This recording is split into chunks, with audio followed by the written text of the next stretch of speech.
Data uhoraho mwiza cyane, turagushimye kuko bukeye amahoro, twongere kurama natwe turishimye, uherwe icyubahiro. Tubyukiye kwiga ijambo ryawe kugira ngo duhugurane, turusheho kumenya ubushake bwawe, uherwe icyubahiro. Amen.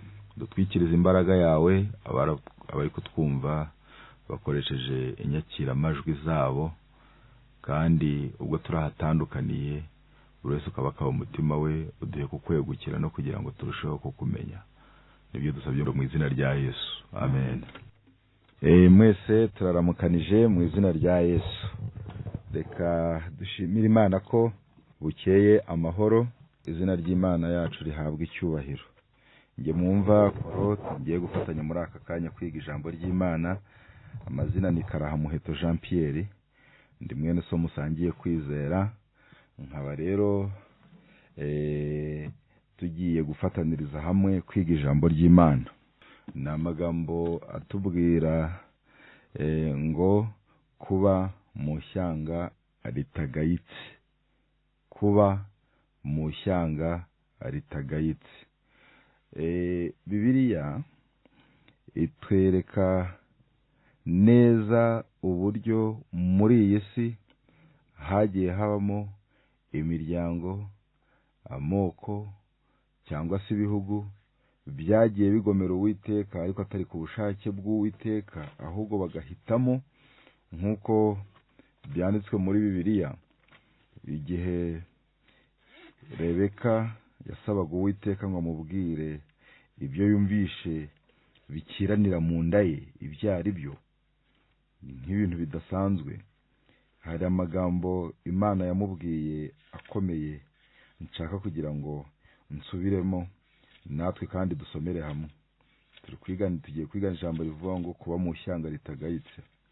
Ngaho reka dusome aya magambo atubwira ibijyaniranye no kuvuka kwa Esawu na Yakobo mu gitabo cy'Itangiriro igice cya 25, umurongo waho, reka mpere ku murongo waho wa 22, handitse ngo abana bakiranira mu nda ye.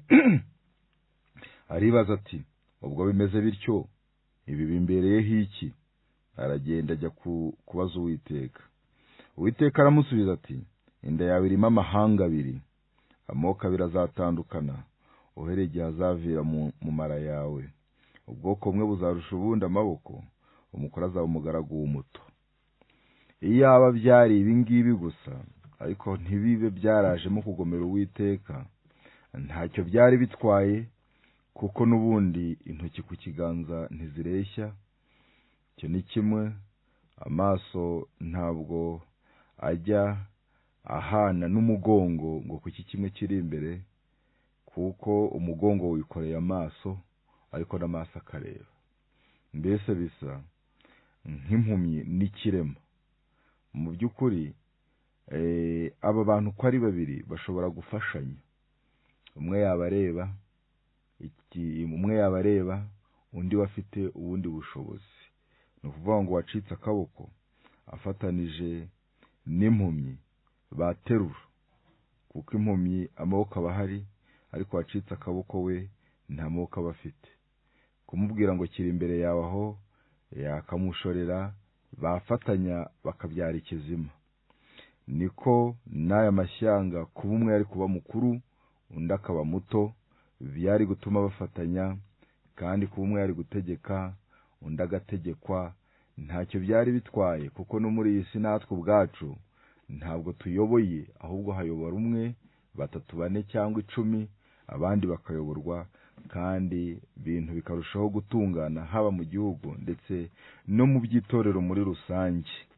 Niyo mpamvu rero ibi ntacyo byari bitwaye, ahubwo uyu wabaye umugaragu wa muto we niwe wari wakoze ibyaha, maze bibyara ishyanga ry'abanyabyaha bo kwa Esawu, nibo Bedomu.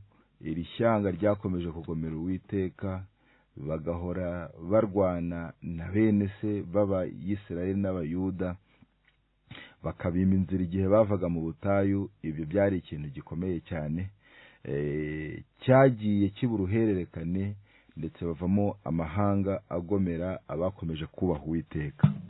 Muri Bibiliya kimwe n'ahandi hatugaragariza ko Imana ubwayo yagiye yikubitira igashyira abantu ku ruhande, ikabatoranya, ariko icyo yabacagaho akenshi kwabaga ari ukuyubaha bagaragaje. Ibyo tubisoma mu gitabo cyo Gutegeka kwa kabiri igice cya 7, aho Imana yagaragaje ugutoranya kw'Abayisiraheli muri ubu buryo bukurikira.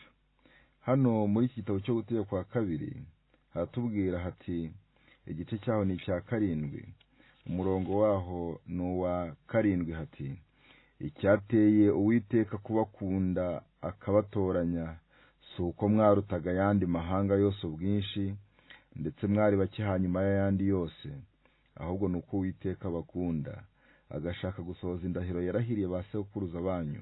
Nicyo cyatumye Uwiteka abakuzayo amaboko menshi akabacungura mu nzu y'uburetwa mu butware bwa Farawo umwami wa Egiputa. Nuko none umenye yuko Imana yawe ariyo Mana, ni Imana yo kwizerwa, ikomeza gusohoreza isezerano no kugira ibambe abayikunda bakitondera amategeko yayo, ikageza ku buzukuruza babo n'ibihe 1000, ikitura vuba abayangwa ubwabo ngo ibarimbure. Ntirazika mu byo igirira uyanga, umwitura vuba ubwe. Nuko ujye witondera ibyategetswe n'amategeko n'amateka ngo utegeke uyu munsi ubyumvire. Aba bari Abayuda, bari Abayisiraheli b'Imana yari ibwiye aya magambo kugira ngo nabo be kuzishyira hejuru ubwo bari batoranijwe bagiye mu ishyanga, babaye ishyanga ritagayika ryatoranijwe n'Uwiteka, rikomeye kandi rikomeza n'amategeko yayo.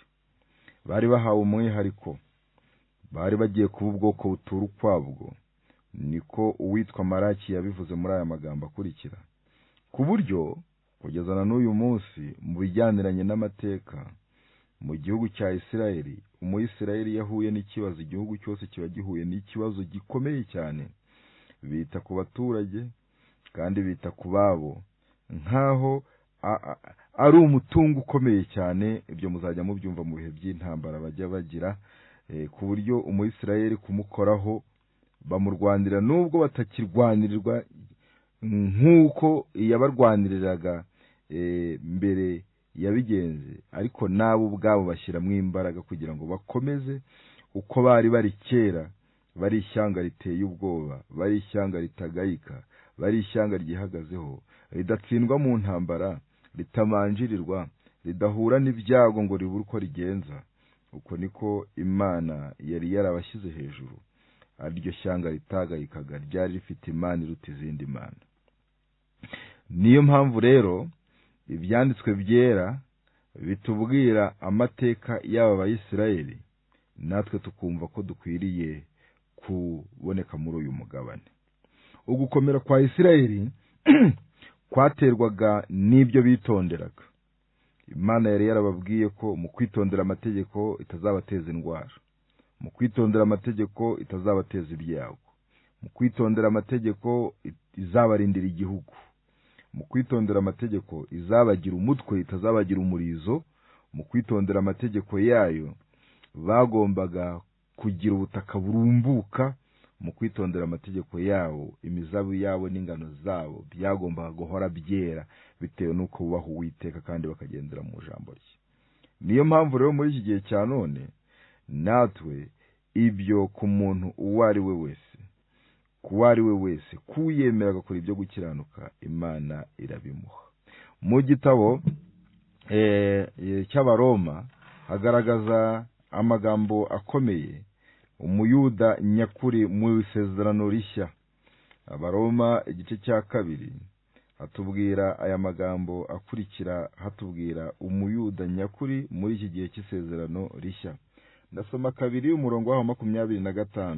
Niko gukebwa kugira icyo kumara iyo witondera amategeko, ariko nucumura amategeko gukebwa kwawe kuba guhindutse ukudakebwa. Kera iyo wamaraga gukebwa wabaga ubaye umuyuda, wararwandirirwaga, wabaga ubonye nationalite, nawe ukabarwa muri iryo shyanga ritagayitse ryitondera amategeko y'Imana, rigendera mu kuri kw'ijambo ryayo, rikomeye kandi rikomeza amategeko yayo. Ubwo wabaga ubaye mwene Aburahamu, ugakebwa, ukabona gakondo muri Isirayeli, yemwe n'ibyo bitabaga ibyo, nubwo wabaga ubaye umugaragu muri iki gihugu igihe kirekire, bagutoboraga ugutwi nuko ukabonye nationalite. Nationalite uheshejwe nuko wabaye umugaragu muri icyo gihugu uri umunyamahanga. Mbese utakebwe n'iyitondere byategetswe n'amategeko, kudakebwa kwe ntikuzamuhanirizwa no gukebwa. Bisobanuye ngo wowe mwene Aburahamu ni wica ukiba ugasambana, wowe mwene Aburahamu nuba indi manganya, nturuhuke isabato. Mbese uko kuba mwene Aburahamu kuzaba kumaze iki? Kandi utakebwa umubiri n'iyitondera amategeko ntazagutsindisha wowe ucumura amategeko kandi warakebwe ku mubiri, kuko ugaragara ko ari we Muyuda atari we Muyuda nyakuri, kandi gukebwa ugaragara ko ku mubiri atari ko gukebwa nyakuri, ahubwo Umuyuda wo mu mutima niwe Muyuda, kandi gukebwa ko mu mutima n'umwuka kutari uko umubiri niko gukebwa nyakuri. Umeze atyo ntashimwa n'abantu, ahubwo ashimwa n'Imana. Bisobanuye ngo muri iki gihe cya none kuba Umuyuda birakunda, ariko ngo bisaba gukebwa ku mutima. Gukebwa ku mutima ni ukuhe? Gukebwa ku mutima ni uguhinduka. Dusoma mu byanditswe byera bijyanirana no kwihana, kuko kwihana ari ukubabazwa n'icyaha no kugicikaho. Reka rero bantu b'Imana, ahanse nkaho mpavuye, ahubwo turebe uku gukomera kw'iri shyanga. Dusomye muri Bibiliya mu gitabo cya Mika ndetse no muri Zaburi, hatubwira aya magambo akomeye avuga atya ati, Mika 4:5 haranditse ati, kuko ubwoko bwose buzagendera mu zina ry'ikigirwamana cyabwo, natwe tuzagendera mu zina ry'Uwiteka Imana yacu iteka ryose. Amoko ya hano mu isi yagiye agira ibigirwamana byayo. Hari ikigirwamana cy'Abamori, hari ibigirwamana by'Abasiriya, hari ibigirwamana by'Abafilisitiya. Ibyo byagiye bibaho muri iyi si. Abayisiraheli babibonye, babona ko bya bigirwamana burya ari ibiti, ari umurimo w'intoki zabo. Umurimo w'intoki zabo bakawusenga. Abandi bagasenga ibyaremwe, bagasenga izuba, bagasenga inyanja, bagasenga ibiti, bagasenga amabuye. Nko mu gihugu cy'Ubuhinde, ibigirwamana biriyo biruta umubare w'abaturage. Gute? Hari ibya rusange, hari iby'imiryango, hari n'ibyo umuntu aba yifitiye ku giti cye, bifite nk'akabuye kagendana. Ibyo bigirwamana byose ntacyo bishobora kumara, kuko mu gihe cya COVID, ubwo COVID yari irimbanije mu Buhinde, hari aho byagiye bigaragara ko ibigirwamana byabo babisenze ntibibakize COVID, bamwe barabijanjagura. Nuko bya bigirwamana burya bidafite ububasha bwo kugira icyo bimarira umuntu, kuko nabyo byaremwe. Niba ari ibiti, niba ari izuba, ntacyo byamarira ikiremwa bikigenza cyacyo, ahubwo Imana umuremyi niyo ifite ubwo bushobozi. Mu gitabo cyo Gutegeka 2 haratubwira ngo, mbese hari ishyanga rikomeye rifite Imana iriri hafi nk'uko Uwiteka Imana yacu tuba hafi iyo tuyambaje. Ngaba Abayisiraheli ibi barabyigambye, maze barabivuga, bigira ikiratwa gikomeye cyane cyo kugaragaza ugukomera kwabo. Ni iby'ukuri koko, iyo uri mu muryango ukaba ari umuryango ugayitse, ndavuga ngo ugayitse ute? Reka mbivuge mu mvugo y'Ikinyarwanda nubwo yenda biri bwumve bake. Ukaba uri mu muryango wota izuba riri kuva, bisobanuye ngo nabanebwe, bakabura icyo bakora, izuba ryaba riri kuva bakaba bacanye umuriro bari kota atari uko cyabuze. Ukaba uri mu muryango bashinja ubujura, ngo ro kwa runaka ngo ni wa muryango. Ukaba uri mu muryango bashinja ubusambanyi, umuryango wose ukaba waratoye uwo mwuga. Ukaba uri mu muryango bashinja ubusinzi, nawe wumva ugayitse. Iyo uri muri uwo muryango utabikora, wumva bikubabaje. Kuvuga igisekuru cyawe naho ukomoka birakubabaza, kuvuga iso birakubabaza. Iyo ufite bakuru bawe cyangwa barumuna bawe bakaba baragize ibyago, hakabonekamo abasazi, ibyo birakubabaza cyane bitewe n'uko wavutse ukaba ufite abasazi batanu. Niyo uri kugenda mu nzira ugahura na murumuna wawe cyangwa mukuru wawe ufite kuba yenda akaba yararwaye akaba yarasaze, wumva ugize depression, wumva ubabaye cyane, wumva uyu muntu wanyu bidashimishe, yari akwiriye kuba muzima, nawe ukagira icyo cyubahiro, ukagira iryo ndabyita ngo ikira, ukumva ugize ako kantu kagushyira hejuru kakuzamura, iyo neza yo kumva ko mwene wanyu umuntu wanyu ari mwiza akomeye, nawe birakuzamura aho kugira ngo bigucogose. Abayisiraheli rero bari bafite Imana itabatera depression, bari bafite Imana idatuma bagira logre, bari bafite Imana idatsindwa, kandi niko biri koko. Ariko Dagoni, Ashera, Ashitaroti n'ibindi bigirwamana byadesovaga bene byo, bakabona ko nta mana zirimo. Rimwe isanduku y'Uwiteka barayinyaze Abafilisitiya bayishyira imbere ya Dagoni. Bukeye mu gitondo babona Dagoni, bari bagiye kugira imana ebyiri, bagiye kubona mu gitondo babona Dagoni yikubise imbere y'isanduku yayubamye. Bati ibi ntabwo byumvikana. Barongera begura Dagoni, barayegeka, barayihagarika, barayishinga. Nuko bukeye mu gitondo basanga Dagoni yaguye, noneho yacitse umutwe. Bati bya bintu birakomeye. Nuko yari imana itari imana, imbere y'isanduku ntibyagomba kubangikana. Isanduku yagomba kuyikurura ukayicinya hasi, kayigaragaza ko ari ikigirwamana. Rero hano muri iyi si yacu, nk'uko Abayisiraheli bavuze, barigambye kandi bavuga ibyiza ngo nta rindi shyanga rifite, mbese hari ishyanga rikomeye rifite imana iri hafi nk'uko Uwiteka Imana yacu ituba hafi. Iyo tuyambaje, Abayisiraheli bagaragaje kwambaza, ariko kandi muri Mika 4:5 ho bagaragaza ko bafite imana itari ikigirwamana ikomeye. Muri iyi si ya none rero birakomeye cyane, nk'uko nabibabwiye, kuba muri uyu muryango isari umusinzi yarangiza akazajya yisobaho, abantu bakakwereka ngo dore papa wawe, depression. Uba wifuza ko papa wawe yaba ari mwiza, atari usinda yarangiza akisobaho. Nuko barangiza bakakwereka bashiki bawe, ngo dore bashiki bawe, ngo dore ngabariye, bakabakwereka bashinze bafite utuduka bicururizamo. Ugira depression, wumva ucogoye, wumva bitakunejeje, ntibikuzamura. Ibyo warura ko ari uwo munsi umubyizi uragabanuka, kuko wabonye ibibi biri ku muryango wawe. Abayisiraheli rero bitewe no kubana n'Imana, yari yarababwiye ko igihe icyo ari cyo cyose badashaka kuyivaho izabumbatira ikabakomeza, batazigera bacogora bakomeje amategeko yayo. Niko Imana yabivuze mu gitabo hano cyitwa Uwifuza byose. Hagaragaza ukwita kw'Imana ku bantu bayo muri ubu buryo bukurikira.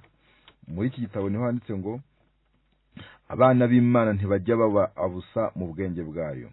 Mu Cyongereza niho handitse ngo God's children are not absent in his mind. Abana b'Imana ntibajya babura mu bwenge bwayo, ngo uwo munsi yirirwe itabatekerejeho, ngo uwo munsi yirirwe itagize ikibakorera kibakwiriye.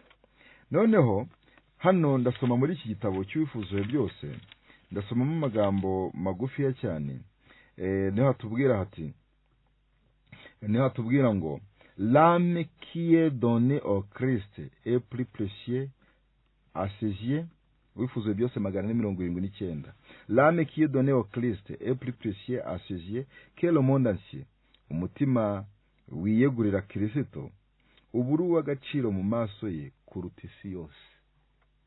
Done ukuvuga ngo isi yose bagendeye mu bigirwamana, umuntu umwe akiha Imana, Imana imuha agaciro kuruta babandi bose bagendeye mu bigirwamana, bagendeye mu byaha. Hano hati pour sauver un ser âme dans son royaume, le sauveur y consentit à passer par l'agonie du Calvaire. Kugira ngo abashe gukiza umutima umwe abashe gukiriza umutima umwe ubwame bwe, umukiza yihanganiye umubabaro wo ku musaraba w'i Calvaire. Jamais il n'abandonnera une âme pour laquelle il est mort. Ntibizigera bibaho, Yesu ntabwo azigera areka umutima yapfiriye. Ngaya ayanshaka hati à moins que ceux qui le suivent ne préfèrent le quitter, il retiendra fortement. Igihe icyo ari cyo cyose abakurikira Kristo badashaka kumurekura ngo nawe azababumbatira bakomeze. Noneho rero ishyanga rya Isirayeli ukubumbatira amategeko y'Imana byagomba kuritera kuba ishyanga rikomeye kuruta ayandi mashyanga yose. Ryagomba kuritera kuba abantu batagayitse barwanirwa n'Uwiteka. Imana ikavuga ngo kuko wankunze akaramata nicyo nzagukiriza, nzagushyira hejuru kuko wamenye izina ryanjye. Uko niko itaka rya Isirayeli ryari rishinganwe, uko niko akana kabo kari gafite asiranse ikomeye, iyobokamana ryabo rivuye ku Mana. Natwe turi Abayisirayeli mu by'umwuka. Ariko ngo igihe icyo ari cyo cyose duhagaze kuri amagambo twasomye mu Baroma 2 hatubwira ngo umuyuda wo mu mutima niwe muyuda, gukebwa kw'inyuma ntabwo kugira icyo kumara. Gukebwa kw'inyuma ntabwo kugira icyo kumaze. Noneho tugana imbere, reka turebe amwe mu mateka yo agaragara kuba uri umuntu w'Imana kandi witondera amategeko yayo. Niturangiza turaza gusoreza mu gihe cyacu, aho turaza kugira ibyo tuvuga bitwereka ugucogora cyangwa se bitwereka ugutandukira abantu bakisatura ku gitare cy'agaciro. Mu gitabo cya Esiteri hatugaragariza amateka nuko byagendekeye aba bantu bo mu gihe cya Esiteri. Gusa ntarajyayo, Esiteri mu gitabo cyitwa Prophet and King hatugaragariza uko byagenze kugira ngo ba Esiteri bahure na kariya kaga, ariko katari kazwi mu mateka rusange ya Isirayeli. Mu gitabo cya Esiteri mu cyigisho mu gitabo cya Esiteri, ahubwo mbere yuko nsoma mu gitabo cya Esiteri, ahubwo mu gitabo cy'abakurambere n'abahanuzi, mu cyigisho kivuga the days of Easter, mu minsi ya Esiteri, hatubwira amagambo nifuje gusoma kugira ngo dufatanirize hamwe gusobanukirwa nari ngiye gusobanura. Ba Esiteri igihe bari Babuloni bari barasigayeyo bahuye n'ibibazo bikomeye. Ibibazo bikomeye bahuye nabyo ni ibyo gucurirwa umugambi wo kubagirira nabi nk'uko turi busome mu kanya.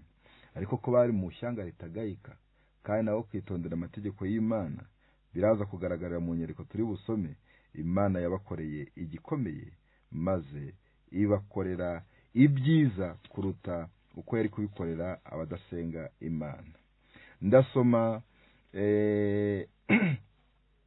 Ndasoma igitabo ni Prophet and King mu 598 handitse ngo under the favor shown by the Cyrus, binyuriye mu mahirwe cyangwa se ku mugisha bari bagiriwe na Kuro, nearly 50,000 of children of captivity had taken advantage of the decree permitting their return. Abantu bageze ku bihumbi 50 by'abana ba Isirayeli bari mu bunyage bagize ayo mahirwe binyuriye mu tegeko teka ryabemereraga gusubira iwabo. Ni ukuvuga ngo mu gihe cy'umwami Kuro, igihe yatangaga itegeko teka ryo gutaha kw'Abayisirayeli mu mwaka wa 457 mbere y'uko Kristo avuka, aba bantu ngo bara abana ba Isirayeli ngo bageze ku 50,000 ngo bafashe utwabo basubira iwabo. This, however, in comparison with the hundreds of the thousands scattered throughout provinces of Medo-Persia, were but a mere remnant. Kabone nubwo byagenze gutyo, ugereranije n'ibihumbi byari bitataniye mu maprovince y'Abamedi n'Abaperesi, harimo abantu bake bigumiyeyo banga gutaha. Abayisirayeli barataha. Daniyeli yari yarasenze, igihe cyo gutaha kiragera, ariko ngo hasigara abantu bake basigaye muri za province hirya no hino muri province y'ubwami bw'Abamedi n'Abaperesi. The great majority of the Israel had chosen to remain in the land of their exile rather than undergo the hardships. Umubare munini w'Abayisirayeli bahisemo kwihigumira.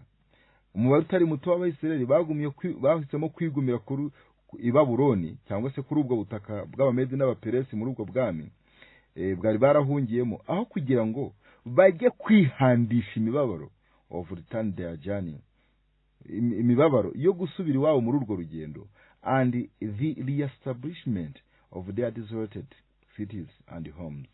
No kugira ngo basubizeho imfatiro bongere bajye kubaka imijyi yabo yari yarabaye imisaka ndetse n'ingo zabo. Aravuga ati ntaho tugiye kuba turahinda ibigunda, ntaho tugiye kuba turongera kubaka inzu zaho twubatse ahangaha i Babuloni. Muri aya maprovinsi ziruzuye, basigaraye kizaba ku muntu yirengagiza amategeko y'Imana. Hepfo noneho igihe cyarageze batangira guhura n'akaga basigayeyo. Abandi batashye bayobowe n'Imana itari bari imbere, nuko batangira guhura n'akaga. Mu minsi ya Esiteri nibwo umugabo witwa Morodekayi yari yarabonye akazi, yari mu basigayeyo. Ukumva ko nawe yari afite akazi, ari ibwami, afite agashara ke k'ukwezi, afite icyo ahembwa akagaburira abana. Ibintu byo kujya guhinda ibigunda no kongera kubaka ntabwo yari abishaka. Esiteri nawe yari favorable kuko nawe yari umugore w'umwami, umwamikazi. Ibyo nabyo ntabwo kujya guhinda ibigunda. Bari bararyohewe n'ubuhungiro, kandi ni koko ubuhungiro bumaze iminsi nabwo buraryoho. Ubonye nationalite ya kabiri. Igihe bariyo rero batangira guhindwa mu budehe ku bw'amategeko yabo. Maze umugabo witwa Morodekayi mu kazi yabonye, umwami akuzu witwa Hamani amutegeka no kuzajya bamupfukamira. Ariko ngo kuko yari mu ishyanga ryari navuze ritagayitse, ishyanga ryitondera amategeko y'Imana, yanga gupfukama. Tubisoma mu gitabo cya Esiteri muri aya magambo akurikira. Ndasoma igice cyaho ni icya gatatu. Haranditse ngo, Bibiliya tubwira ngo, hanyuma y'ibyo umwami Ahasuwerusi akuza Hamani mwene Hemedata umwagagi, amugira umutware mukuru. Intebe ye ayiha icyubahiro, ayirutisha intebe ayirutisha intebe z'abatware bose bahakanywe. Abagaragu b'umwami bose babaga bari ku irembo baramupfukamiraga bakamuramya, kuko umwami ariko yari yarategetse. Ariko Morodekayi we ntiyamupfukamiraga ngo amuramye. Nta kindi cyatumaga atamupfukamira ngo amuramye, ni cya kindi cyo kugira amategeko y'Imana no kuyikunda, ibyayo ukabyumvira kuruta abantu. Hepfo haranditse hati, bukeye abagaragu b'umwami bari ku irembo ry'ibwami babaza Morodekayi bati, ni iki gituma ucumura ku itegeko ry'umwami? N'umwami wari wararitanze. Bakomeza kumuhana uko bukeye. Atabyumviye babiregera Hamani ngo barebe ko yemera ibya Morodekayi, kuko yari yireguje ko ari umuyuda. Ati, ngiye impamvu ntapfukama ndi umuyuda. Se kuba umuyuda byari buje umuntu gupfukama? Mwimbere mu mategeko y'abayuda hari harimo amagambo abiri mu gitabo cyo Kuva Imana yari yarahaye Abayisiraheli. Nuko Imana yari yarababwiye ngo ntukagire izindi mana mu maso yanjye. Ubwo ni ukuvuga ngo uwo wapfukamiraga yabaga ari Imana, kandi ibigirwamana nabyo byari buje kubipfukamira. Kugira Imana, gupfukamira ikigirwamana, kandi umuntu nawe nta wundi muntu ukwiriye icyubahiro cyo gupfukamirwa uretse Imana yonyine. Bukeye hepfo bakomeza kumuhana uko bukeye. Atabyumviye babiregera Hamani ngo barebe uko yemera ibya Morodekayi, wakamureka akamwihorera, kuko yari yireguje ko ari umuyuda. Hamani abonye uko Morodekayi atamupfukamiye, ubwo nawe yaramugerageje ngo amuramye, ararakara cyane. Abona yuko gufata Morodekayi wenyine ari ntacyo bimaze, kuko bari bamubwiye ubwoko bwa Morodekayi bati ni umuyuda. Nicyo cyatumye Hamani ashaka uburyo bwo kurimbura abayuda bose bari mu gihugu cya Ahasuwerusi cyose, aribwo bwoko bwa Morodekayi. Gushaka kurimbura rero Imana ihagazeho, ni wowe ugiye kurimbuka. Hepfo umurongo wa 8, Hamani abwira umwami Ahasuwerusi ati, hariho ubwoko bwatatanye bunyanyagira mu mahanga yo mu bihugu utegeka byose, amategeko yabwo ntahura. Aya magambo ari gusubiza yandi tumaze gusoma ngo hariho Abayisiraheli bari barasigaye ngo mu maprovince hirya no hino, bake baranze gutaha, ngo banyanyagira mu bihugu utegeka byose, amategeko yabyo ntahura n'ayandi mahanga, kandi ntibumvira amategeko y'umwami. Nicyo gituma ntacyo byunguye umwami kubihanganira. umwami nabishima iteka ricibwe baryandike ko barimburwa, nanjye nzatanga italanto z'ifeza inzovu, nziha abanyabintu b'umwami bazishyire mu bubiko bw'Uwiteka. Mbese bisobanuye ngo azatanga ituro ry'ishimwe kuko abatamupfukamira bazaba barimbuwe. Ngaho uko byagenze.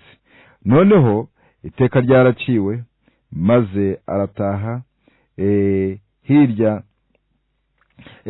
Hirya yaho nuko Hamani yakomeje kubabara cyane avuga ko icyubahiro agifite, amafaranga ayafite, ngo ariko ikimuraje ishinga no kutanezerwa n'umunezero aho wari ushingiye ngo kwari uko ngo atapfukamirwaga na Morodekayi. Ikizakora ku muntu ntikiba kinini.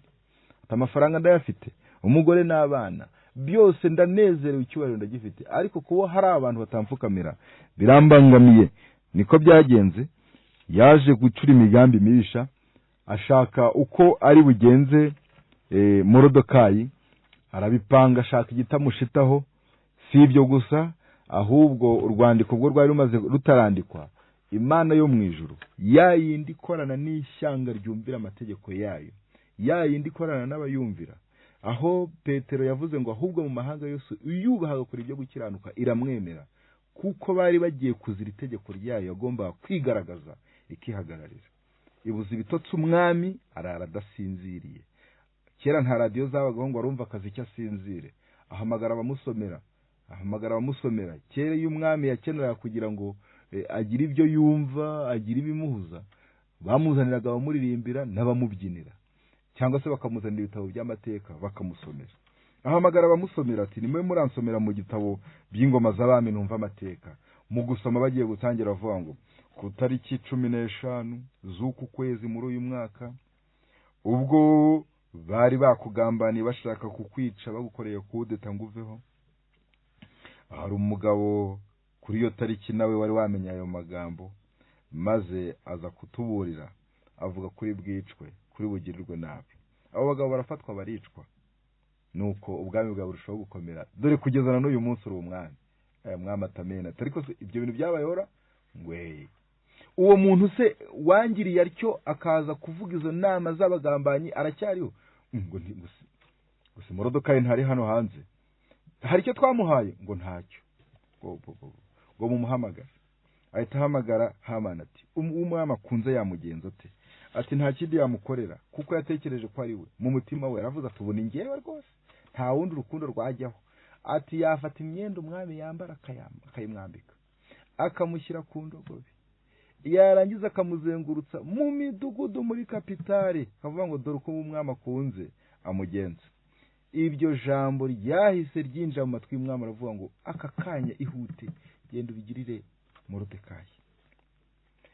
Nuko nsome ku murongo wa 10, nuko umwami abwira Hamani ati huta wenda imyambaro n'ifarashi, ukuvuze ubigenze utyo Morodekayi umuyuda wicara ku irembo ry'ibwami ntihagire ikintu kibura mu byo uvuze byose. Nuko Hamani ajyana imyambaro n'ifarashi, yambika Morodekayi, amugendesha mu nzira yo mu murwa ahetswe n'ifarashi, arangurura imbere ye ati uku niko bazajya bagenza umuntu umwami akunze kubaha.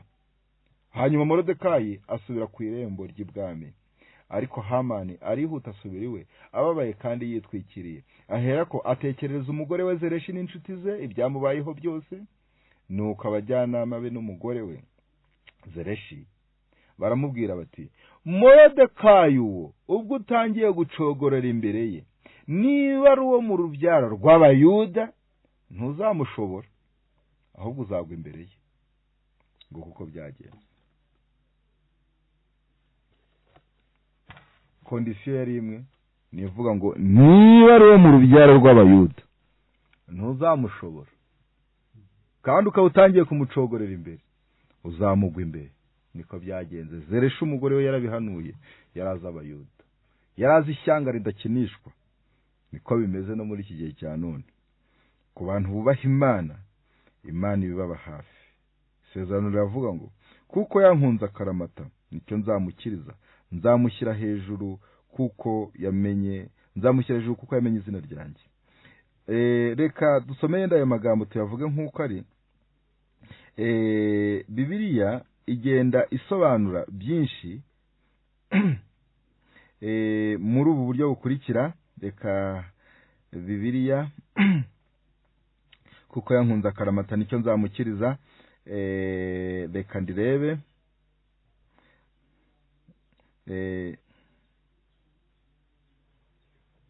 Riboneka mu gitabo cya Yesaya 42 biba ntibeshye. Reka ndirebe ndisome nk'uko rivugwa, ntarivuze mu mutwe. Haranditswe hatya hati reka nsome 42 umurongo wa 4. Kuko ambere nkora mutima kandi ukaba wo kubahwa, nanjye nkagukunda, nicyo kizatuma nta ngabo zigapfa ku bwawe n'amahanga nkatangira ubugingo. Ntutinye, ndi kumwe nawe, nzazana urubyaro rwawe ndukure iburasirazuba, nzagukoranya ngukure iburengerazuba, nzabwira ikasikazi nti barekure. Ibyo ni amasezerano Uwiteka yavuga ku Bayisirayeli. Kubw'ibyo rero bantu b'Imana, ntacyo bimaze kuba ahantu hateje ikimwaro, hagutera depression, ntacyo bimaze. Isirayeli yari imeze nk'itorero ry'Imana hagati y'amatorero y'abanyamahanga, hagati y'amadini y'abanyamahanga. Isirayeli yasengaga Imana yo mu ijuru, naho ibindi bihugu bihazengurutse bigasenga ibigirwamana. Niko bimeze mu gihe cya none. Biteye isoni muri iki gitondo tubivuge, kwambara ishapure ukarwana n'igisebo cyayo kandi atariho washyizeho amasaro yayo. Biteye isoni kuruhuka icyumweru, ni ukuri koko, ukabura ubusobanuro bwayo, ukarya indimi uri lisansiye kandi atariho washyizeho itegeko. Biteye isoni kuvuga indimi kandi biteye n'igisuzuguriro, bakubaza aho bikura ukavuga ngo ariko nabonye abandi babikora. Biteye isoni. Impamvu tubivuze rero nuko ikintu cyari cyo cyose kidafite ubwishingizi ku Mana bwitwa handitswe ngo ubura kubiba mu muyaga. Biteye isoni gukora ibyo wabwirijwe n'abantu kuko bari buyobotse, ukirengagiza gukora ibyo ubwirizwa n'Imana. Niyo mpamvu Abayisirayeli bavuze ijambo rivuga ngo nta rindi shyanga rifite Imana imeze nk'iyo twiringira. Impamvu bari babivuze muri Mika, nako mu Gutegeka kwa 2:4 umurongo wa 7, nuko bari bazi kwisubiza. Mbese hari ishyanga rikomeye rifite Imana iri hafi nk'uko Uwiteka Imana yacu ituba hafi iyo tuyambaje? Kubw'ibyo rero, ubwo Abayisiraheli barinzwe n'abari barasigaye bakarindwa binyuriye mu kubaha itegeko ry'Imana, Imana yari ifite ubwishingizi ku bantu bose bayikorera. Niyo mpamvu Dawidi yavuze ngo nari umusore none ndashaje, sindabona umukiranutsi arekwa. Kuko umuntu akiranuka ku tegeko, ntabwo umuntu akiranuka mu muyaga, ahubwo umuntu akiranuka ku tegeko. Noneho iki jambo ry'Imana riduhamagarira twese ni ukugira ngo tubabayo maze tugire ubwishingizi bukomeye. Kuko Imana ituzi buri mwe wese ku giti cye kandi katwitaho, ariko biba akarusho cyane iyo duhagaze mu murongo wahikwiriye kudusanga. Mu gitabo cy'Ubivuze byose niho hatugaragariza uko iduhagararaho muri uburyo bukomeye. Ngaho reka mbahe yenda urugero. Abigiye bibayeho umuntu w'umuyobozi wawe bakamubaza ibintu ukabona nawe bimubereye urujijo, ndavuga mu by'Imana, bikamubera urujijo atateze no kubikosora, warangiza ugakomeza ukabiyoboka. Iyo Mana itsindwa ntukayikurikira. Ntibibaho. Dagoni, Ashera, Ashtaroti ntizigakurikirwe. Imana zidashobora gutabara wagize akaga, izo Mana ntizigakurikirwe na mwene muntu. Muri iki gitabo mu cyigisho cy'Ubivuze byose, mu cyigisho kivuga ngo Lodive Berger, umushumba wavuye mu ijuru, hari amagambo nifuza gusomamo akurikira. Umushumba wavuye mu ijuru ari we Yesu Kristo, hari aya magambo nifuza gusoma atugaragariza uko Imana twitaho iyo turabaye. Muri iki gitabo ku rupapuro rwa 478 haranditse ngo hati Jésus nous connaît individuellement. Yesu atuzi buri wese ku giti cye. Il est sensible à nos infirmités. Azi amakene yacu. Il connaît la maison où nous vivons et où nous dushaka bita. Azi inzu dutuyemo n'izina rya buri muturage. Il a donné parfois à ses serviteurs l'ordre de descendre dans terre rue, dans terre ville et à terre maison pour trouver l'un de ses brebis. Igihe kimwe kenshi ajya aha amabwiriza abagaragu be yo kujya mu mujyi runaka, mu kirorero runaka, mu nzu runaka, kugira ngo ajye gushaka imwe mu ntama ye zazimiye. Chaque âme est l'objet de la part de Jésus d'une connaissance aussi complète que s'il était la sœur pour laquelle le sauveur soit mort. Buri mutima wose nuw'agaciro imbere y'amaso ya Kristo, ku buryo abawuha agaciro nk'aho ari wo wonyine yaje gupfira muri iyi si. Son cœur est touché par les misères de chacun. Umutima wa Kristo ujya ukorwaho n'imibabaro ya buri wese. Il attend nous les appareils de détresse, kandi ajya yumva imibabaro duhura nayo cyangwa se intimba duhura nazo. Il est venu en fait d'attirer tous les hommes à lui. Icyamuzanye ni ukugira ngo yikururireho abantu. Noneho rero uguhitamo kwa buri wese, mu gitabo cy'Ibifuzo byose haranditse ngo nta nzira nyinshi ziganisha mu ijuru, kandi buri muntu wese ntabwo afite uburenganzira bwo guhitamo iyi nzira. Mu Bifuzo byose mu Gifaransa 667. No muri Isirayeli yahoraga iteze amaboko kugira ngo abanyamahanga bayirimo nabo bahindukire bakorane n'Imana itsinda, bakorane n'Imana nyamana. Uko niko bimeze mu gihe cya none. Dukwiriye guhagarara ku kuri kuko ari ukuri, kandi tukaba twiteguye gusubiza umuntu uwo ari we wese impamvu z'ibyiringiro dufite, hatarimo kurya indimi, hatarimo gukora usa nk'uwaraza, ahubwo ukaba uhagaze mu kuri kw'ijambo ry'Imana. Imana ikaba yiteguye kukurengera kuko nawe urengera ibyayo. Mu mateka yagiye abaho mu binyejana bitandukanye, Imana yagiye ikorana n'abayubaha mu buryo bukomeye cyane. Ni gute? Nuko yagiye ihishurira imigambi yayo abantu bose bagiye bakorana nayo. Ndatanga urugero.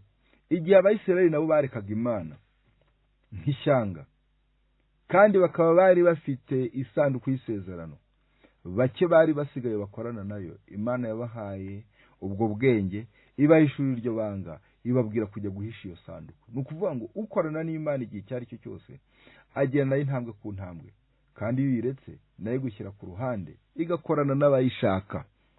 Mwegera Imana nayo izabegera, murwanye Satani nawe azabahunga. Ndasoma aya magambo tugana no ku musozo, aboneka mu gitabo cy'Abakurambere n'Abahanuzi, urupapuro rwa 453 hati: Among the righteous still in Jerusalem, mu bakiranutsi bake bari basigaye i Yerusalemu, to whom God had been made plain the divine purpose, ab'Imana yari yarahishuriye imigambi yayo, were some who determined to place beyond the reach of loveless hands the sacred ark containing the tables of stone on which had been traced the precepts of the decalogue. Hati hari bake cyane bafashe umugambi wo gufata isanduku y'isezerano bakayikura mu maboko y'abanyabyaha, yari irimo ibisate by'amabuye byanditsweho amategeko 10 y'Imana. This they did, dore ibyo bakoze nibi: with mourning and sadness they secreted the ark in the cave. Barira kandi bababaye, bafite umubabaro mwinshi, bagiye guhisha isanduku mu buvumo, where it was to be hidden from the people of Israel, aho yagombaga guhishwa ishyanga rya Isirayeli and Judah n'Abayuda because of their sins, bitewe n'ibyaha byabo. N'igihe Abayisirayeli bacumuraga,